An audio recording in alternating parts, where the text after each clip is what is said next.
welcome back to another episode of the Hustle Nation podcast. Today, as always, we've got a real treat. This one's been waiting in the queue for a while. Mr. Preston Rutherford joins us. Hello. Preston is co-founder of Chubbies Shorts. You heard that right. The famous brand you're seeing all over, Chubbies, and co-founder of Marathon. Preston, welcome to the show. Chris, I'm excited to be here. Thank you. Thank you for joining us. Glad to have you. We've been trying to get you for a long time, mostly our fault with having to ping pong back and forth with all the rescheduling, but appreciate your time. Excited to hear your story. And really interesting. You built an empire over what doesn't seem like a very long time, but as I look at your LinkedIn profile, 13 and a half years plus. I'd love to hear that journey of how you got started. Yeah. Classic. We were acquired about 10 years into the day. So it's the classic overnight success that takes a decade kind of thing. Yeah.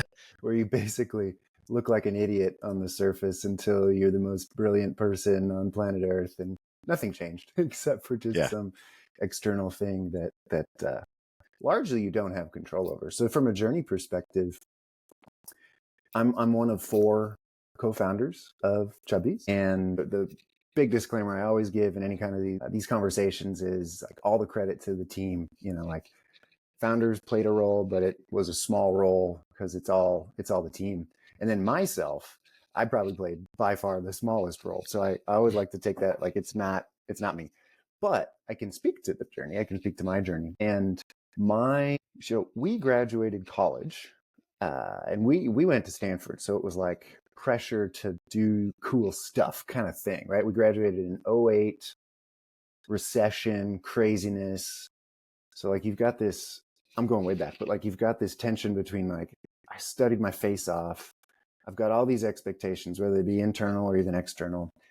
And I couldn't get a job. Like it was just really hard, right? So humbling. And I tried to do the whole consulting, investment banking, venture capital, whatever route. That's what the cool kids did. Couldn't get any of those jobs. I tried to go to Facebook. Facebook was really young at the time. Couldn't even get a job there. I tried to do some anyways, I failed constantly. And I'm like, what the heck? And the only job I could get was as an unpaid intern at a startup that was founded by someone who lived in the place where I lived. And I was just like a grassroots marketing person. But I had a job. I mean, it wasn't really a job, but there was a place for me to go every day. So that's kind of like backdrop. And the point of bringing that up is it was a stressful time, right? I mean, the economy was falling apart. I mean, people who went through 99, 2000 know what this is like, 89, blah, blah, blah. But that was more of a short-term thing. But like from an economy perspective, like it was tough. And so that was the backdrop, because it continued for years, as you guys know. So then come like 2011, we had jobs, and get to the point where you're about 25, not married, no mortgage. You think you know some stuff, and you're like, my boss is an idiot. I hate these one-on-ones. I don't want to answer to anybody. I think I could do this myself. So I think all 4 of us kind of got to that place. And so, we were like entrepreneurs in search of a company kind of thing. We were just like, what the heck could we do? How could we not work for other people? And, we couldn't do. A guy who lived across the street was the guy who founded Instagram. A guy who lived also across the street founded Snapchat. So it's like, oh man, well, that's kind of crazy. That's not in the cards for us. We studied like poli-sci and urban planning and all this kind of stuff. Tom, one of us was the only one who actually studied engineering, but that just wasn't in the cards. So all of us had some tie to shorter shorts, oddly enough. I played rugby.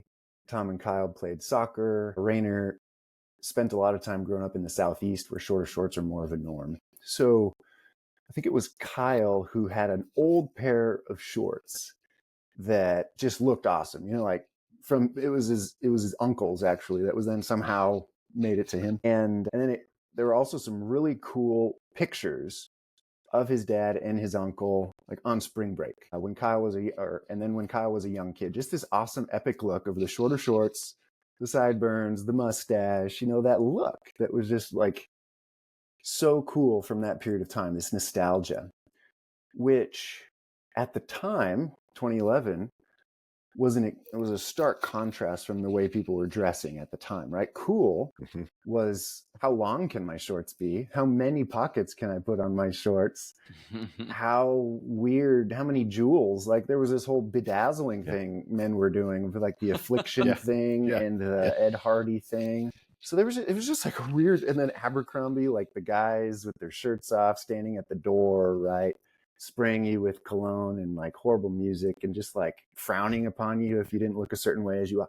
So that was the other backdrop.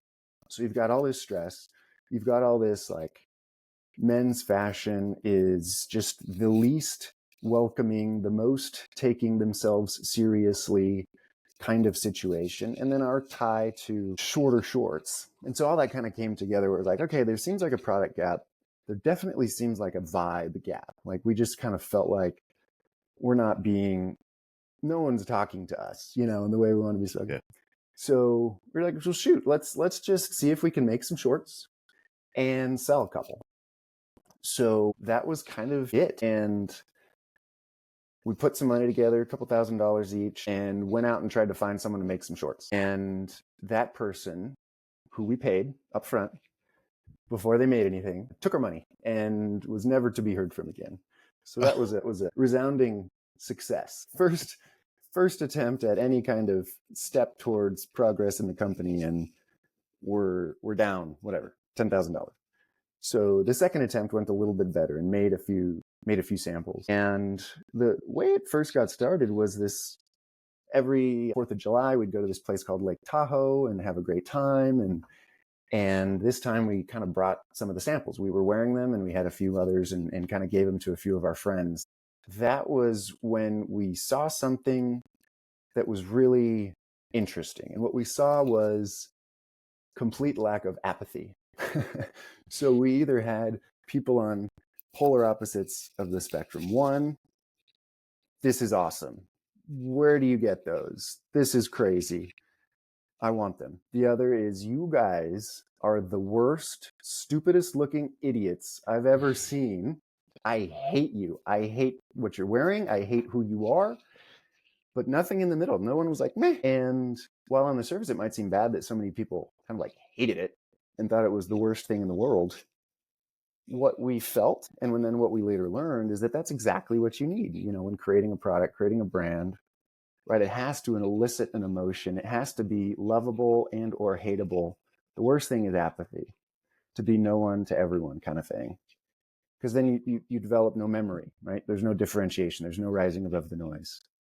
You don't want to be universally hated, of course, right? But as long as you've got the people who love you and hate you, that's awesome. So we saw something that indicated there's something here. We all had our own experiences where I think engendering apathy was something we did not want to be associated with again in the previous stuff that we were working on. For me, I was in like consumer internet. We were trying to make a product, venture backed, cool, whiz bang, a lot of engineers, mobile app, photo sharing. Like this was before Instagram, before Facebook Messenger, before everything. And we were one of the many. And my big lesson there was like, no one cared. No one felt anything about what we were doing. So while the technology was cool, no one cared. Like no one felt, right? So I was like, I never want to do anything like that again. And then similar stories for the other guys. So then those were some of the things where it was like, okay, wow, this is exactly what I'm seeking. And that was kind of like the first thing. And then we just kept trying to make a few more shorts, actually tried to sell them to friends. We would just do the normal 25-year-old thing, go to the park.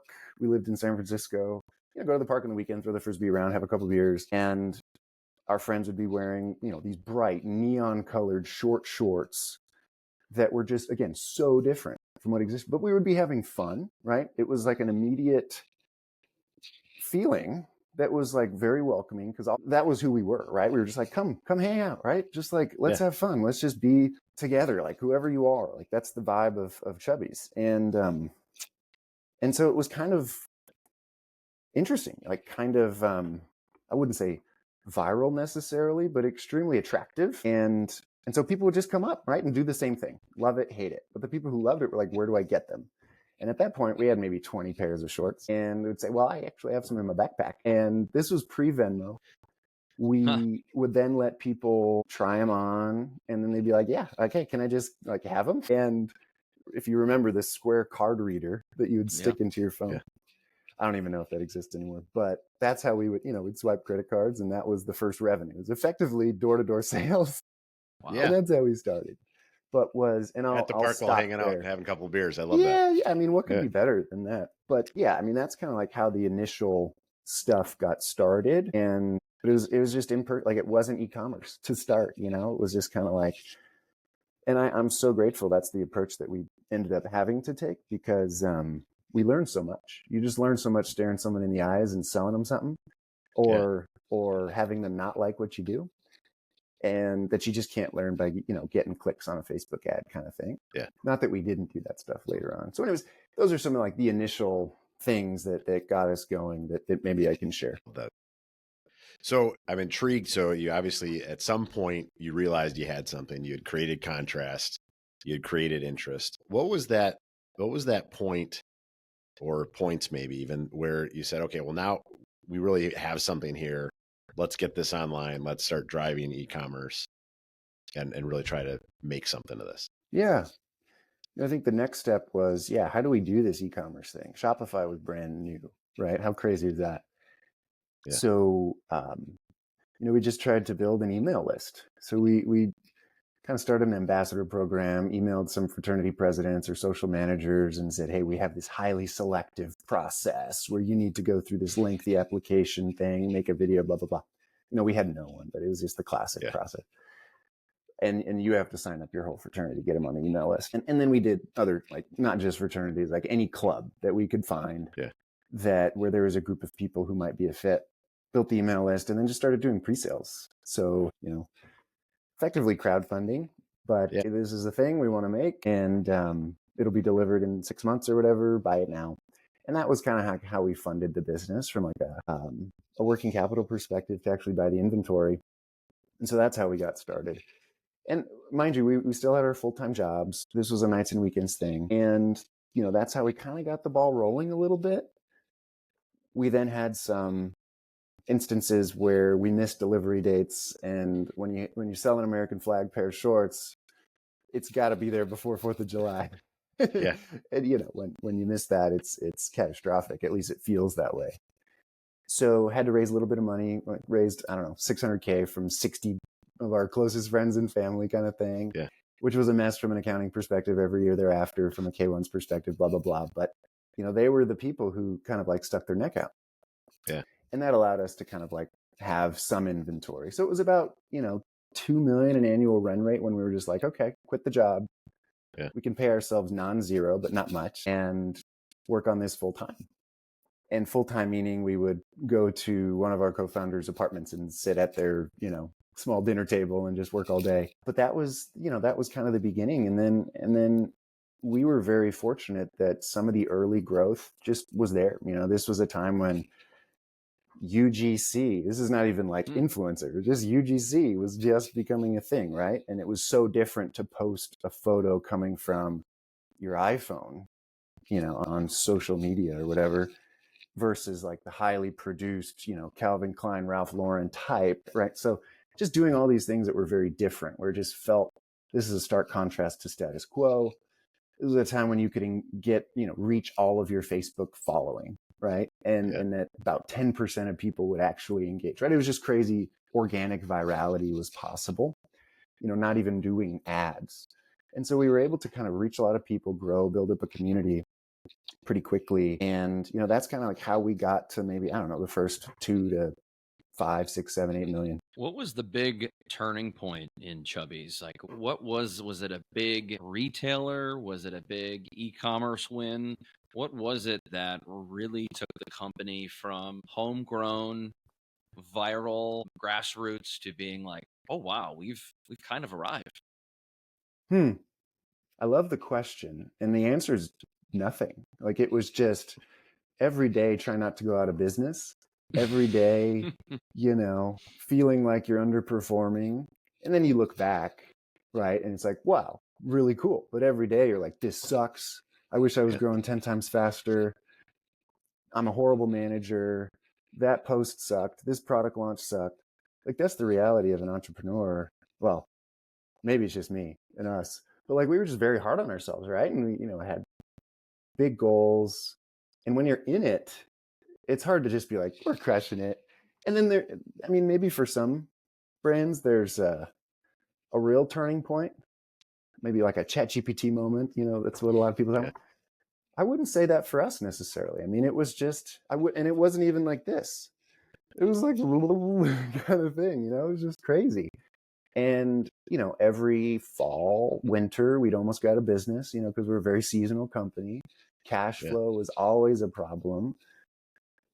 It was hell on our wives, because they'd be like, well, honey, not paying ourselves for the next 3 months because we're almost out of cash. And, that's more of what it was like. Now, you look back and maybe you really zoom out and, it's just kind of like trying to layer one thing on top of the other kind of thing. But, we really went through what you can call like a brand life cycle where, I was talking about this crazy organic initial growth, not spending a lot, being able to just kind of like rocket ship or hockey stick. And then this like initial scaling phase of, cool, Facebook ads are working. So what was that, 2013 or something like that, right? Where it was working. And it was really awesome because not a lot of people were doing it. And then you've got the classic, diminishing returns curve, leveling off, not knowing why, diagnosing incorrectly, thinking you just need more ads, or my website's got to convert better, not really, owning it, knowing what the core issue is, getting a little too promotional, basically optimizing too much for short-term growth, right? And not investing for the future growth because it doesn't show great short-term ROI. And then I think everyone gets to this like midlife crisis or like come to Jesus moment. Ours was just really bad because I think we were also going through crazy inventory challenges, trying to open some stores, trying to do some of our initial wholesale deals. So inventory was a massive problem. We were also going through a massive change in how we manufacture our product. We started Made in America because we thought that was important, and a lot to be learned there. And it's extremely topical right now. But we had to transition to both domestic and international production. And so we were going through that too. But the product gross margin domestically produced was very low. So when you have these other things that are also hitting your gross margin, you just don't have a lot of room to operate a business. So when you start to see these diminishing returns and you've got inventory, you got to turn into cash, right? There's some things that happen. Mm-hmm.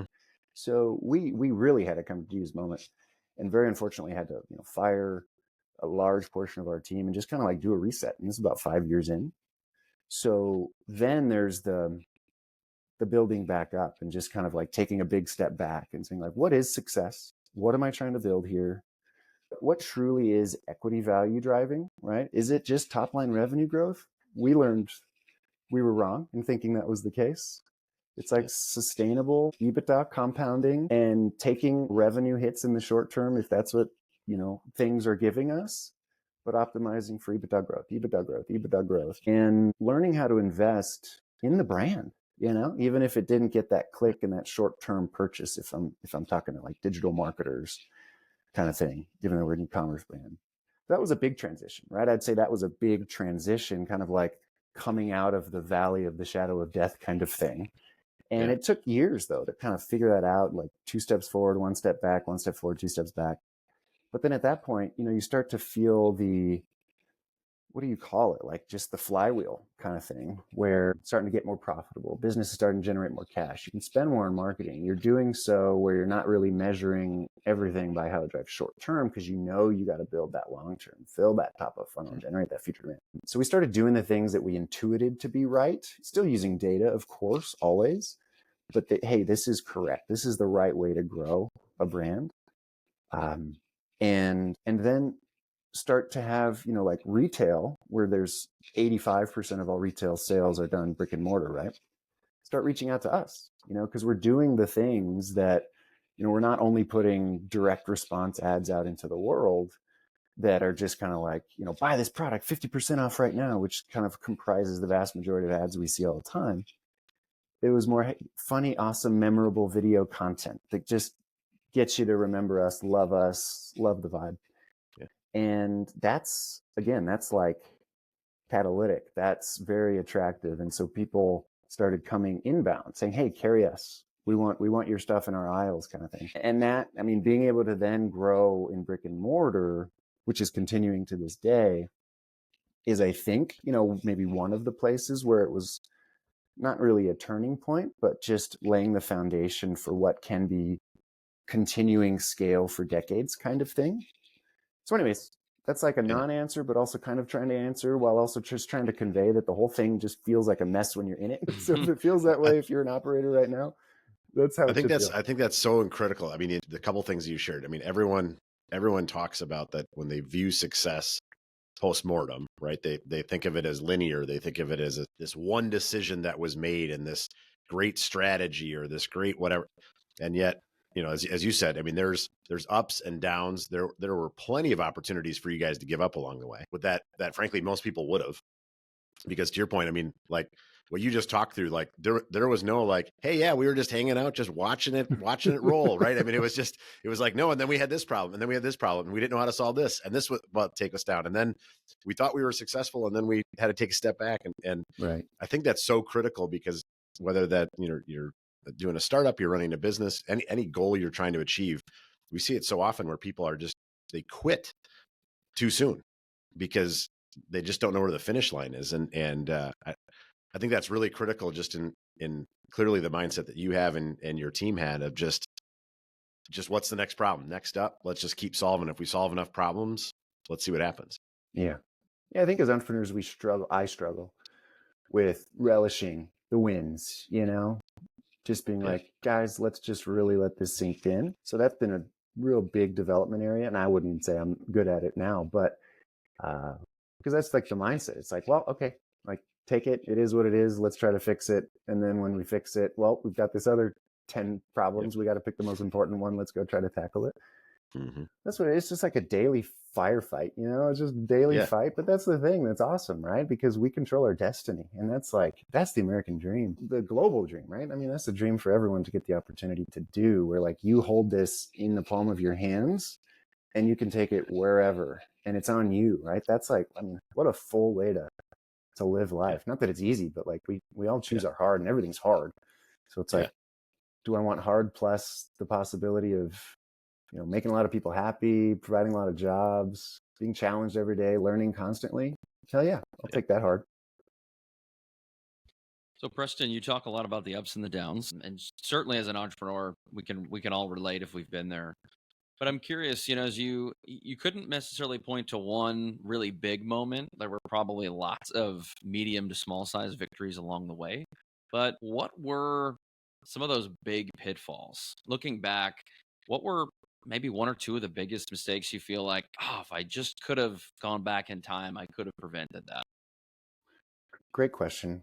Now, for me, my realm was more of the marketing, the brand side, the building of demand kind of thing. So that's the only, you probably gathered that, but like, so I'm not able to really speak to the other parts of the business. But in my realm, and this is why I'm working on what I'm working on today, but it was just like this transition from the things that maybe weren't obviously driving clear short-term revenue that you could just measure, but just felt like the right thing to do in the world to just reach a lot of people, get them really pumped on what we're doing, just moving away from that prematurely, because we felt once we were a business with employees and quarterly goals and a board that we needed to have more systems and a repeatable growth engine, right? All of these things that we talk about that guide us in these suboptimal directions where we're kind of missing the forest for the trees kind of thing. I got this specific ROI and that's good. My direct response is good, but we just stopped filling the funnel. So then when we're chasing demand, chasing like performance, and this happens, I think, to every brand, but we start to pull on the wrong levers that optimize for the short term at the expense of the long term, right? Promos, discounts, like those being the only ways that we can hit our monthly growth goal. The classic stuff. So I'd say that's like, if I were to do it again, it would, not that I would never discount, but I would just be so cautious in what are the levers that I'm pulling? How am I measuring success? How am I defining success? What is true equity value growth? How am I spending my cash? Like, how do I just make sure that this is a good business that can last 100 years kind of thing? Would just approach it differently. And very basically, I would just do the things that markedly don't just get that click, get that purchase. Because also everyone's doing that, right? So it's just so obvious. But I think that's like a big regret. But I think going through the pain was the only way we could see how necessary it was to go back kind of like to the first early days, which is what we did after our near-death experience, midlife crisis sort of thing. So it's like one of those things where it's like your biggest pain ends up being your biggest benefit or your biggest helper or whatever. Like if you tend to take whatever, like the abundance perspective or just the fact that life is happening on my behalf or for me, even if it's painful, right? So the brightest days come after the darkest nights. And, that's maybe how I would think about it, because it then allowed Chubbies to grow to a place where now, it's part of a public company. It just reported, it now became a reportable segment, doing over 100 million a year, solid double-digit EBITDA, solid top-line revenue growth. So it's like a business that is awesome. And again, all credit to the team, but like, I think it's like 6 or 7 years of continued top and bottom line growth, just a good, solid business. And so very fortunate to have been a part of it, but I don't know. And again, amazing product, amazing ops, every other part of the organization. It's not just marketing, whatever, but like from our perspective, I don't know if we would have been able to help the business in the way that has now transpired if we didn't, make those mistakes. Yeah. It's a great story. I appreciate you sharing that with us. This is a conversation we could probably have for hours and hours. So we're gonna have to have you back. So don't be surprised if I reach out to you again in a few months and say, Preston, come on back to the show. I want to be respectful of your time because I know you got to jump soon here. But before we let you go, take a couple minutes just to tell everyone like what's going on with Chubbies in terms of where can you what's new in terms of products, what's happening, anything else you want to promote. Oh yeah, so yeah, Chubbies is still headed up by one of our co-founders, the only one of the four who's still there, Rainer. He's doing a hell of an awesome job running that business, and then the team that he's put together are just crushing it. So, and the product's better than ever. You can find them in retailers all over the place, and I think they're just like really hitting the stride. It's awesome to see. And then the three other co-founders have gone off and are trying to basically solve the biggest, most painful problem that we had when operating. So one of us, Kyle, was on the ops and finance side. I don't know if you guys ever talk about like ERPs or NetSuite or any of this crazy stuff, but like we went through a NetSuite implementation. It was hell. And so what he's doing now is building like a Shopify native ERP for Shopify brands. Yeah. Awesome, right? Really hard problem to solve. But like if you can solve it, big freaking deal. Tom and I, we were on the marketing side. So our biggest thing was measurement. How do you measure the success of your marketing if it doesn't drive short-term click-based, revenue, but builds the brand, does the thing that is the most important thing, gets people to just, allows you to not have to beg and plead to just jam an ad in someone's face in order to get a purchase, basically. That's how I kind of define it. And so we're trying to fix that with software too, with a company called Marathon, which is just basically like, how can you actually measure the revenue component, the future revenue from brand building? So anyways, that's what we're all up to. And it's really hard, right? Back to square one, back to little babies who don't know what they're doing again. And that's the coolest thing ever. That's awesome. Amazing. You're always up to something cool. Where can people connect with you if they want to learn more? They want to find it's chubbiesshorts.com if they want to go check out everything else. Where can Yeah, they connect Chubby with you? Shorts, chubbyshorts.com. LinkedIn, I'm Preston Rutherford on LinkedIn. I write posts on marketing, brand building, measuring, how to think about growth and stuff like that. Marathondataco.com, horrible URL, but it's the only one available and we're cheap. I was mentioning it to someone, and they're like, so Marathon Dataco. And I was like, yeah, I guess that's a way to think about it. That's how you spell it. So yeah, you can find us there. All right, Preston. Thank you so much. We appreciate your time. For all the audiences out there, thanks for tuning in to another episode. We'll catch you next time. Peace. Thanks, guys.